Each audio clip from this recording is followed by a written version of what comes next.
Recently কে যেন ইউটিউবে জিজ্ঞেস করেছিল যে ভাই 2026 সালে বেস্ট মার্কেটিং চ্যানেল কী হবে। আমি আপনাকে বলি, বেস্ট মার্কেটিং শুধু না, বেস্ট সেলস এবং সবচেয়ে সহজ মানুষকে ইনফ্লুয়েন্স করার উপায় হচ্ছে স্মাইল অ্যাট পিপল। এটা যে কত আন্ডাররেটেড ভাই।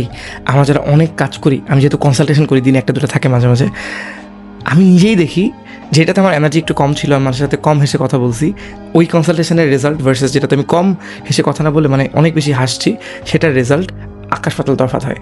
এমন হয় যে আমি কম হেসে অনেক ইনফরমেশন শেয়ার করছি, ওই মানুষটা ইনফরমেশন মনে রাখে না, সে আমার সাথে ওনার কথা বলে কেমন লাগছে, আরে তন্ময় ভাই ওইটা মনে রাখে। এটা কিন্তু মায়া আঞ্জেলো বলছিল। মায়া আঞ্জেলো একজন কবি, মানে ফিমেল কবি রাইটার, উনি বলছিল যে people doesn't remember what you say to them, people doesn't remember what you done for them, but people only remember how you make them feel. মানুষকে আপনি যে অনুভূতিগুলো দেবেন সেটা সে মনে রাখবে। সো লাইফে আপনি যখন সেলস নিয়েও কাজ করবেন, অলওয়েজ থিঙ্ক এটা পাওয়ার পর তার কেমন লাগবে। প্যাকেজিং নিয়ে অনেকে কাজ করে না, ভালো প্যাকেজিং হলে মানুষ অটোমেটিক স্টোরি দেয়, এই প্রোডাক্টটা ইউজ করলে তার কেমন লাগতেছে, স্টোরি নিয়ে বেশি কথা বলেন।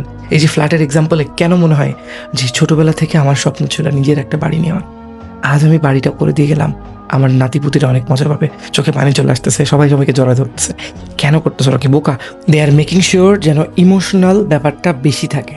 সো আপনি যদি একজন মার্কেটার হন, আপনি কোনো ব্র্যান্ডের জন্য স্টোরি নিয়ে কাজ করছেন, this is going to B the most underrated feature. Even আপনি কারোর সাথে মিটিং করলেও চেষ্টা করবেন তার সাথে হাসি মুখে কথা বলার। হাসি মুখে কথা বললে বেশিরভাগ সময় আপনি তার ব্রেইনে ইতিবাচক সিগন্যাল দেবেন এবং কর্টিসল যে হরমোন থাকবে সেটা কম রিলিজ হবে এবং সে আপনাকে ট্রাস্ট করবে তাড়াতাড়ি। যত বেশি ট্রাস্ট হবে, বল না, if you take care of the relationship, the rest of things will be taken care of easily. Thank you.